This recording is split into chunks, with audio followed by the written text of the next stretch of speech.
SS music நேயர்கள் எல்லாருக்குமே வணக்கம். லால் சலாமுடைய ஃபர்ஸ்ட் ஆஃப் முடிச்சுட்டு வந்திருக்கேன். ஸோ நான் என்னென்ன விஷயங்கள்லாம் வியந்தேனோ, என்னென்ன விஷயங்கள்லாம் தோணுச்சோ அதை ஷேர் பண்ணிக்கணும்னு நினைக்கிறேன். ஸோ முதலாவதாக வந்து ஐஸ்வர்யா ரஜினிகாந்த் அஸ் டிரெக்டரா வந்து 3 படம் இப்போவே ரீரிலீஸ் ஆகி மிகப்பெரிய அளவில் வந்து ரீரிலீஸ்லேயே வெற்றி பெற்ற படமா வந்து அது ஆச்சு. இதுக்கு அடுத்தபடியாக வைராஜாவை பண்ணாங்க. இந்த 2 படங்களையுமே வந்து அவங்களுடைய ஒரு டைரக்டோரியல் டச் ஒன்று இருக்கும். லைக் அவங்க வந்து டைரக்டரா இருந்தாலும் அவங்களோட முதல் படம் 2வது படம் மாதிரியே தெரியாது, ரொம்ப ப்ரொஃபஷனலா ஹேண்டில் பண்ணியிருப்பாங்க. அந்த ஒரு விஷயம் மேஜரா அங்கங்க லால் சலாம்ல மிஸ் ஆயிருக்கு அப்படின்றதான் தோணுது. மற்றபடி வந்து இந்த படத்துக்காக அவங்க போட்ட எஃபர்ட் வந்து 200% போட்டிருக்காங்க. இன் டேர்ம்ஸ் ஆஃப் லொகேஷன் அவங்க வந்து ஃபிக்ஸ் பண்ண விதமா இருக்கட்டும், எல்லாருக்கும் இருக்கக்கூடிய ஒரு காஸ்டியூம்ஸா இருக்கட்டும், அவங்க எந்த பீரியட்ல நடக்குது, அவங்க கேரக்டர் செட் பண்ண விதங்கள், நரேஷன் செட் பண்ண விதங்கள் எல்லாமே பயங்கரமா அவங்களுடைய எஃபர்ட்ஸ் வந்து அவங்க வந்து போட்டிருக்காங்க லால் சலாம்ல.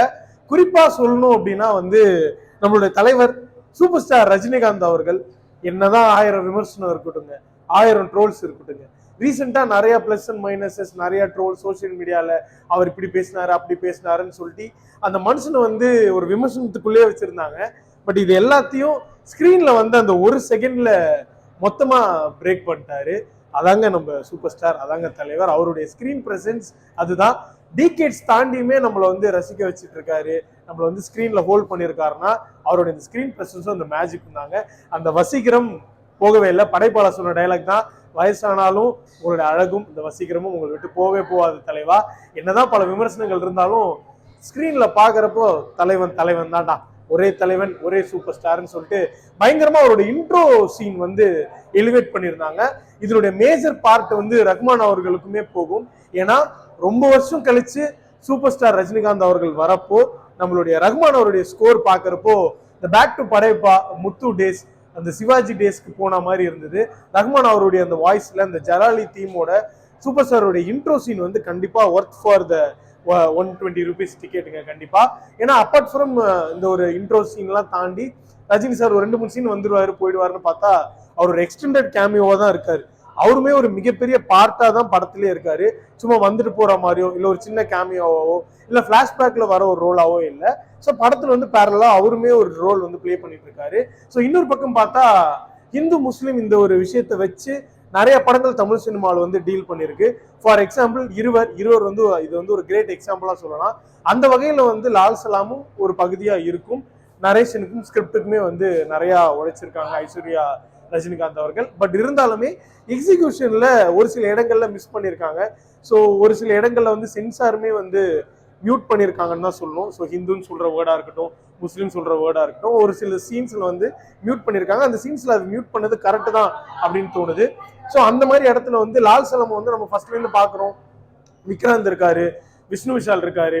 விஷ்ணு விஷால் எவ்வளவு பெரிய ஒரு கிரிக்கெட் பிளேயர்னு தெரியும். ஸோ இதுவுமே கிரிக்கெட்டை சார்ந்த படமா இருக்குன்றப்போ மேட்ச் விஷயமா நிறைய இருக்க போகுது, நிறைய அவங்க விளையாட போறாங்க. ஸோ நிறைய மேட்ச் பார்க்க போறோம். ஃபார் எக்ஸாம்பிள் ஒரு லாஸ்ட் ரிலீஸா இருக்கக்கூடிய ப்ளூ ஸ்டார்ல நம்ம பார்த்த மாதிரி நிறைய மேட்ச் ஓரியன்டா இருக்கும்னா அது அங்கதான் மிஸ்ஸிங். மேட்ச் வந்து ஒரு சில இடங்கள்ல தான் வருது. பட் அதை சுத்தி நடக்கக்கூடிய பிரச்சனை, ஒரு சின்ன பிரச்சனை எப்படி ஒரு ஊர் பிரச்சனையாவது, அந்த ஊர் பிரச்சனை எப்படி 2 ஊருக்கு இருக்கக்கூடிய ஒரு வேற்றுமையை கிரியேட் பண்ணுது, அங்க எவ்வளவு பிரச்சனை ஆகுது அப்படின்றதான் கதை. இந்த இடத்துல வந்து எனக்கு இது வேணாம், இது பண்ணிருக்கவே வேணாம்னு தோணுன ஒரு விஷயம் என்னன்னா, ரஜினி சாருக்கு வந்து ஸ்டார்டிங்ல பயங்கரமா பாசிட்டிவாலாம் காட்டிட்டு டுவர்ட்ஸ் இன்டர்வல் அவர் ஒரு கிரே ஷேடா போற மாதிரி கொஞ்சம் கொண்டு போயிட்டாங்க. அதுக்கான ஜஸ்டிபிகேஷன் மேபி இப்ப நான் பார்க்க போற செகண்ட் ஹாஃப்ல இருந்தாலும் இருக்கலாம். மேபி அது கிளைமேக்ஸ்ல பார்த்ததுக்கு அப்புறமா என்னுடைய தாட்ஸ் மாறலாம். இதனாலதான் வந்து அந்த கிரே ஷேடுக்காக நீங்க மாத்துனீங்க போலன்ட்டு.